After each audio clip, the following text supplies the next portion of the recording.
Bonjour, bonjour. Donc nous allons parler aujourd'hui, je vais répondre à une des vidéos de M. Claudel Nobissier, où je préfère que vous puissiez suivre d'abord et puis on va répondre après. Mais je voudrais déjà commencer par lui dire que je ne suis pas d'accord sur beaucoup de points. Et je ne sais pas, il est comme un leader. C'est une personne qui est comme... C'est un leader. Il montre la direction, il essaie de conscientiser, d'aider les jeunes. Dans l'entrepreneuriat, il apprend aux jeunes à vendre. Mais je crois qu'il y a dans la vente, dans ce qu'il fait, il y a un niveau où la morale doit intervenir. La morale doit intervenir parce que si on ne conscientise pas les gens, Rabelais l'a dit, science sans conscience n'est que une lame. C'est-à-dire si on essaye de faire la vente, on essaie de faire une activité scientifique comme ce qu'il fait, sans une conscience, alors ce qu'on est en train de faire n'a aucun, c'est-à-dire ça ne va aboutir à rien. On ne va pas arriver à quelque chose de sérieux, à quelque chose de bien.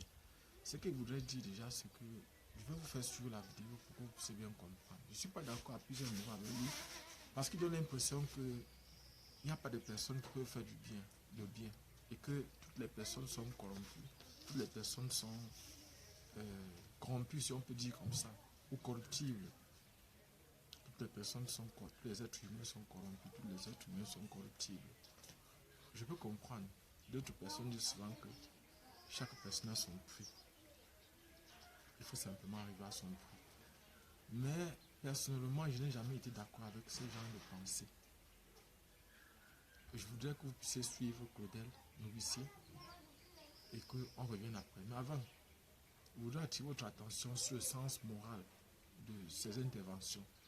J'avais suivi une vidéo, lui-même il le sait, où il avait dit que si une personne veut normalement se marier, les femmes mariées sont les bonnes femmes. Qui doit aller prendre la femme d'une personne qui est mariée? C'est faux. C'est faux. Déjà, s'appuyant là-dessus, c'est très faux. Parce que lui-même il sait que c'est faux. Dans la mesure où chaque personne, chaque mariée a ses objectifs. Pourquoi elle s'est mariée? Il y a des personnes qui sont mariées parce qu'elles veulent des enfants. Des personnes qui sont mariées parce qu'elles cherchent à être casées, comme on dit, le statut de mariée. Il y a ceux qui sont mariés parce que, par exemple, c'est pour le sexe. Il y a ceux qui sont mariés parce que, par exemple, c'est la famille qui demande ça. C'est-à-dire, il y a la conformité sociale. Il y a beaucoup de raisons qui poussent les gens à se marier. Le mariage, donc, selon Claudel, les meilleures femmes sont celles qui sont mariées. C'est faux. C'est très faux. Les meilleures femmes ne sont pas absolument celles qui sont mariées. Les bonnes femmes ne sont pas absolument les femmes des gens. C'est très faux. Donc je voudrais d'abord que vous puissiez suivre. Parce que le fait de causer avec les jeunes et de leur donner l'impression que si une femme est mariée, c'est parce qu'elle est bonne femme. Non. Chaque homme, chaque femme a ses particularités de choix. C'est-à-dire, lorsqu'on choisit, il n'y a pas un choix objectif. Si qu'il y avait un choix objectif scientifique, on pouvait comprendre. Donc suivons-le, on revient après. Il faut faire très attention à toutes les personnes qui semblent donner l'impression d'être honnêtes, d'être fiables, d'être crédibles, d'être des personnes de confiance. Il faut vous méfier énormément de toutes les personnes qui essayent de véhiculer l'information selon laquelle elles sont des personnes qui ont des valeurs, qui sont crédibles, que ce soit en termes de perception ou lorsqu'elles le disent directement. Vous devez faire attention à ce type de personnes.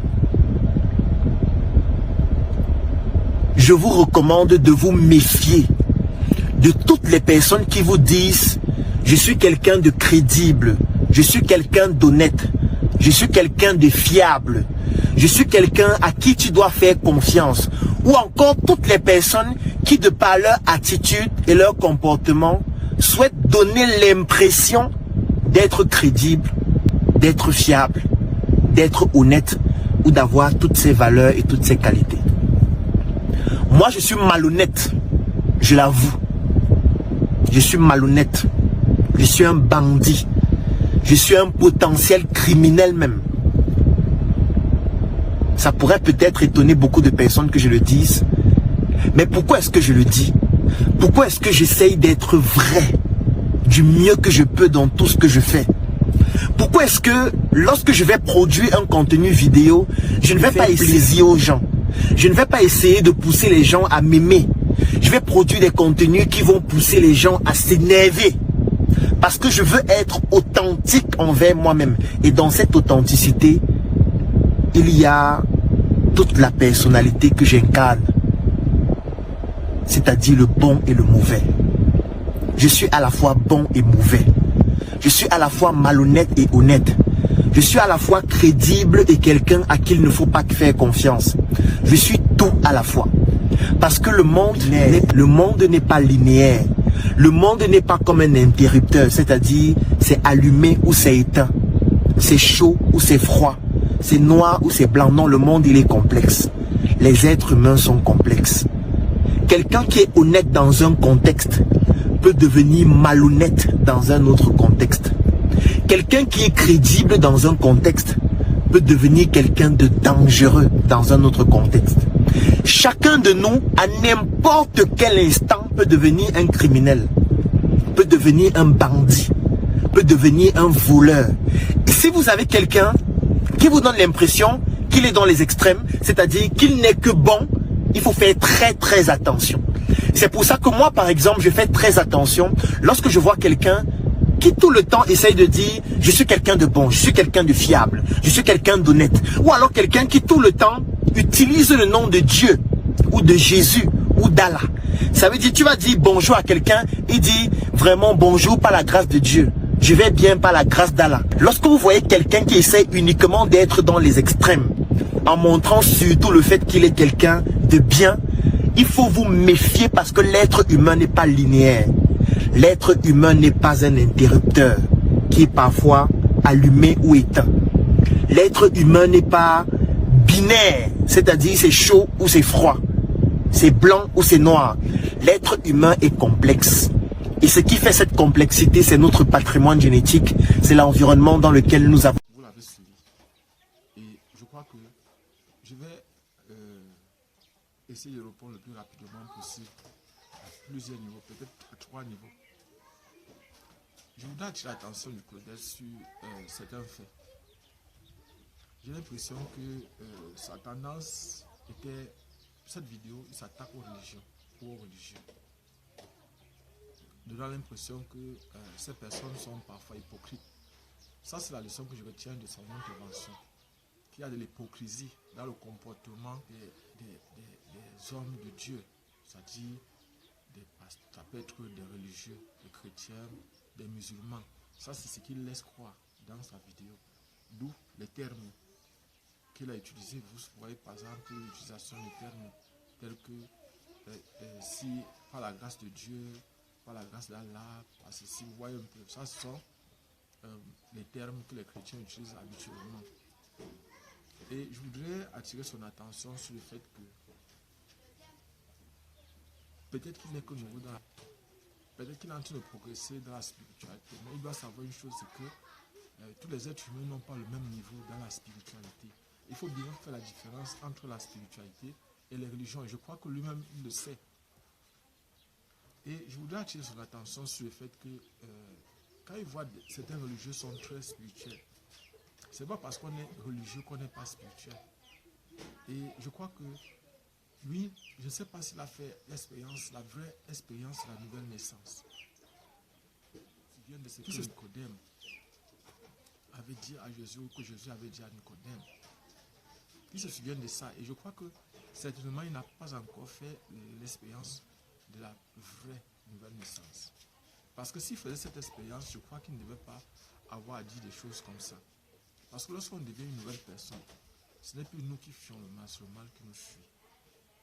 C'est le bien qui vient vers nous. Et quand c'est vrai qu'il y a beaucoup de personnes qui sont hypocrites, qui donnent l'impression qu'elles ont changé leur vie, qu'elles ont repris leur vie à zéro, mais que parfois c'est simplement de l'hypocrisie, parfois c'est simplement du mensonge. Mais ce n'est pas pour cette raison qu'il faut généraliser et utiliser les termes, donc un peu comme si c'était des termes moqueurs. pour, par exemple, stigmatiser ces personnes qui croient et qui sont convaincues au fond d'elles qu'elles sont vraiment des bonnes personnes. Ce sont des vraies personnes, des bonnes personnes.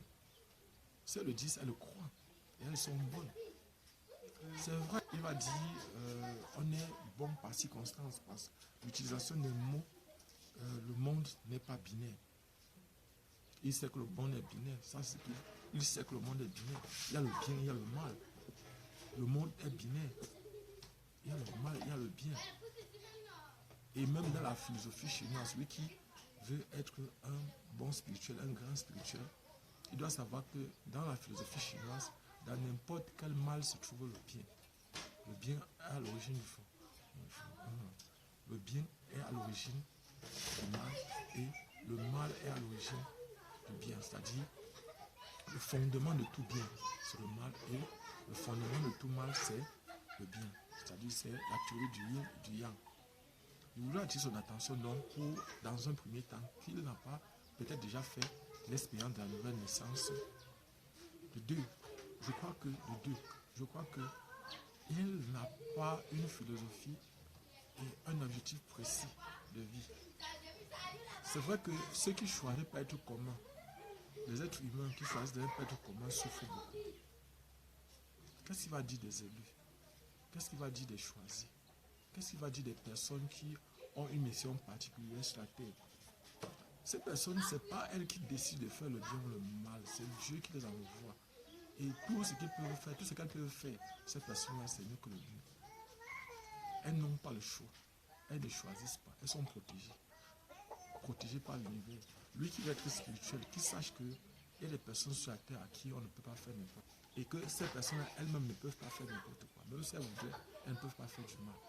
Elles ne peuvent pas réussir à faire le mal aux autres. C'est-à-dire, ce sont des personnes honnêtes. Ce sont des personnes qui croient en ce qu'elles font. Ce sont des personnes qui sont droites. Ce sont des personnes qui ont une mission de vie. Des personnes qui savent ce qu'elles cherchent.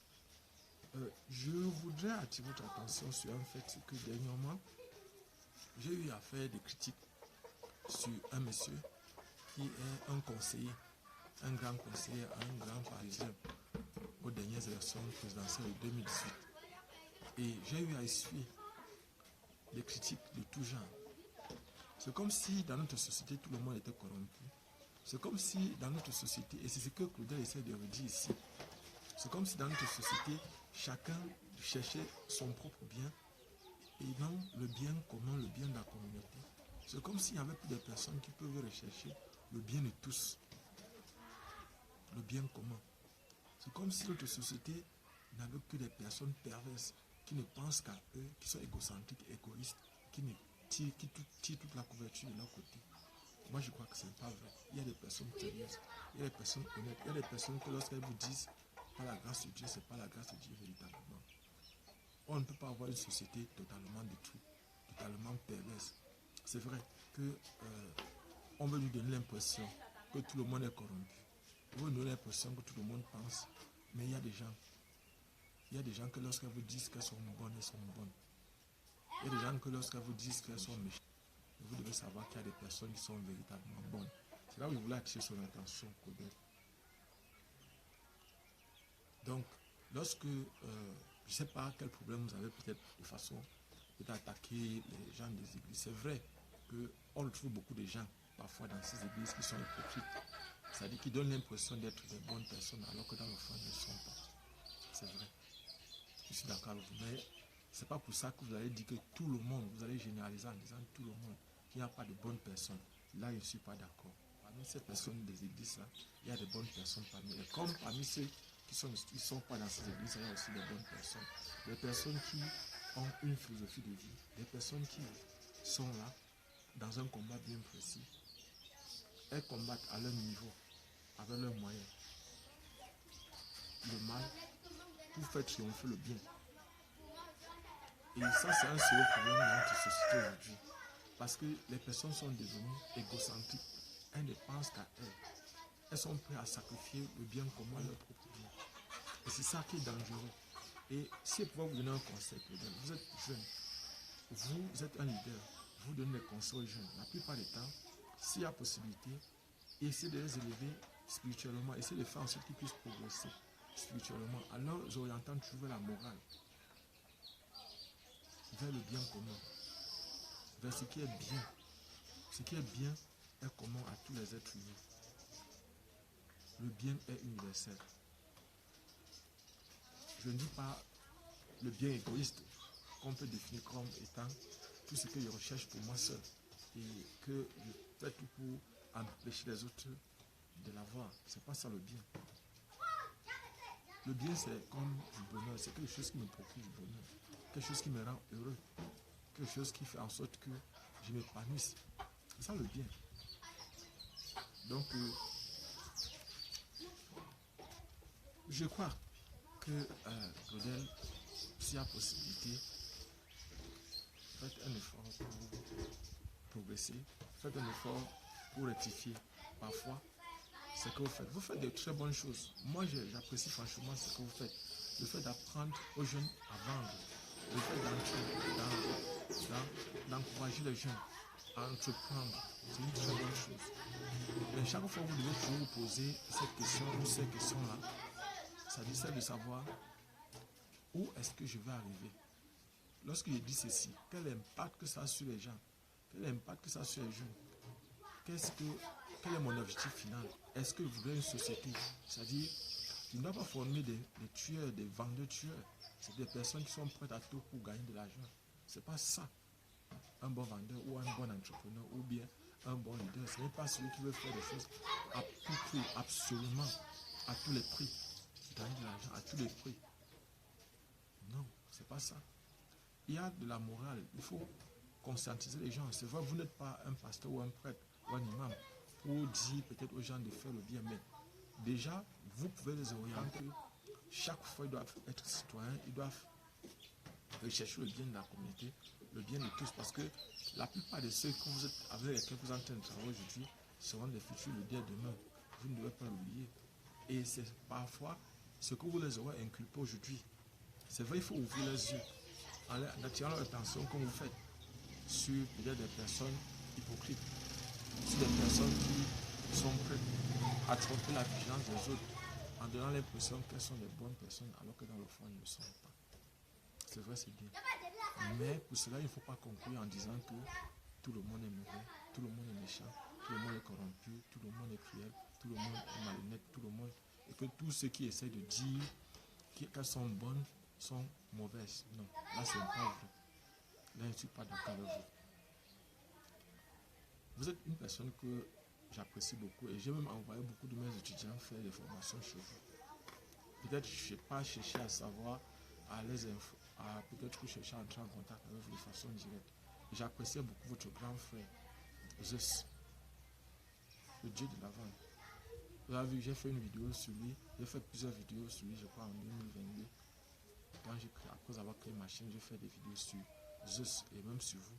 Parce que en fait, j'avais trouvé l'initiative très bonne, apprendre aux Camerounais à vendre, apprendre aux Africains à vendre, c'est quelque chose de louable. Mais là-dedans, j'espère que s'il y a possibilité, je propose que s'il y a possibilité, il faut augmenter, il faut mettre le côté moral. Et la spiritualité, ce n'est pas le fait, c'est le fait d'écouter Dieu qui nous parle. La spiritualité, Dieu a plusieurs moyens pour nous parler en spiritualité. Il peut nous parler directement, il peut nous parler par les gestes, il peut nous parler par les phénomènes, par les oiseaux, par les animaux, par des phénomènes bizarres. Il n'a pas une seule façon de nous parler. On n'a pas une façon de communiquer avec la divinité ou avec l'univers. L'univers peut nous parler dans les songes, il peut nous parler en direct par un phénomène, par quelque chose qui se passe autour de nous, par un fou, par tout. Le divin utilise tout pour communiquer avec nous. Et tant que vous n'avez pas cela, essayez de faire cette expérience à la fin. Dites que, après avoir obtenu des résultats, dites alors à ce moment-là qu'il est impossible de faire le bien ou bien il est impossible d'être honnête. Là, je serai d'accord avec vous. Mais ne parlez pas des choses que vous n'avez pas expérimentées. Faites l'expérience de la nouvelle naissance. Essayez d'avoir les convictions profondes par rapport à la vie. Essayez d'avoir des convictions profondes par rapport à la morale. Essayez d'avoir des convictions profondes par rapport à ce que vous faites. C'est-à-dire, essayez de grandir spirituellement. Essayez de comprendre la spiritualité correctement. Essayez de progresser jusqu'à un niveau. Et puis maintenant, dites ce que vous dites là. Là, il serait d'accord avec vous. Si tu es un maître, peut-être un maître, je pourrais comprendre.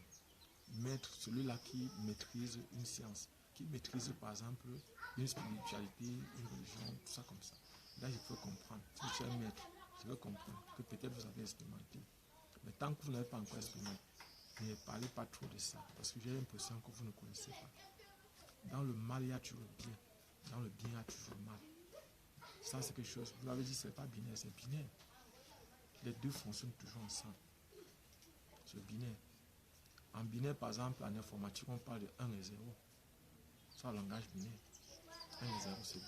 Ça fonctionne toujours ensemble. Donc, vous avez dit, bon, en fait, je vais arrêter la vidéo comme ça. Mais c'est pour vous donner un conseil. D'essayer, à votre niveau, de chaque fois réfléchir, préparer ce que vous avez dit, préparer ce que vous allez faire. Et essayer de voir ça vous-même. C'est-à-dire d'essayer de programmer ce que vous faites. Vous faites de très bonnes choses. Mais j'ai l'impression que vous le faites sans trop. C'est-à-dire ce que vous dites aujourd'hui, vous contredisez ça demain. Et après-demain, vous allez encore revenir. Or là, c'est comme si vous faisiez ce qu'on appelle la navigation à vue. Vous devez avoir des convictions profondes. Vous devez avoir un objectif à atteindre. Vous devez avoir une vision. Et j'ai l'impression que cette vision, vous ne l'avez pas. Ce n'est qu'une impression. Je ne dis pas que vous n'avez pas de vision, non. J'ai l'impression que la vision là, vous ne l'avez pas. Pas une vision par rapport à vos entreprises, non. Par rapport aux cours, par rapport aux formations que vous donnez aux jeunes.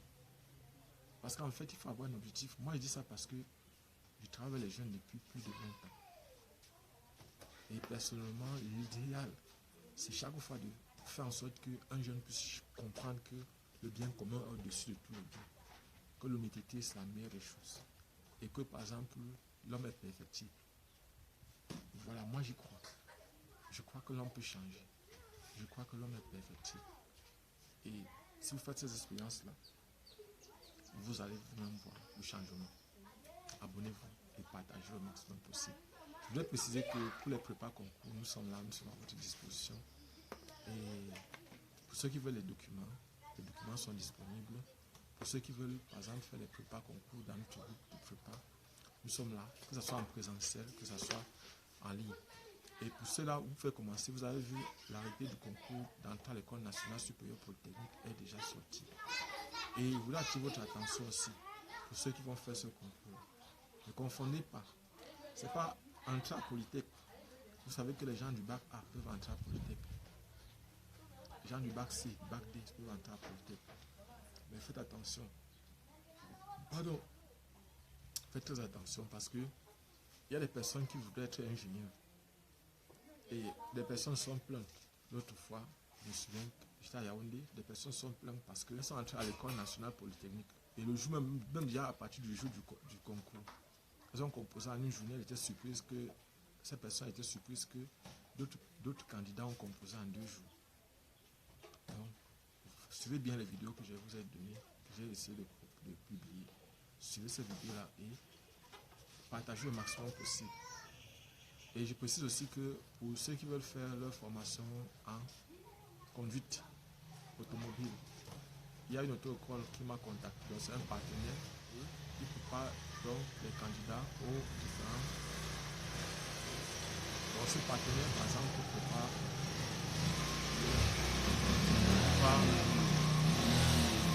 les candidats, prépare par exemple les étudiants et les élèves. Ce sont les élèves et les étudiants qui ont des bourses.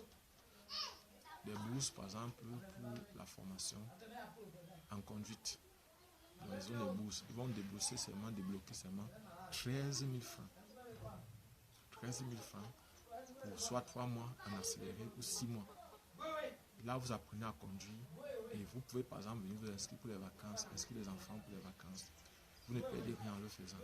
Il y a aussi l'approfondissement de l'anglais. L'anglais pour les mathématiques, l'anglais pour les physiques, l'anglais pour les sciences, l'anglais pour la géographie, l'anglais pour l'histoire, l'anglais pour... Bref, il y a aussi les cours d'anglais. Vous pouvez aussi recevoir, les étudiants, les élèves peuvent recevoir des bourses. Vous pouvez me contacter.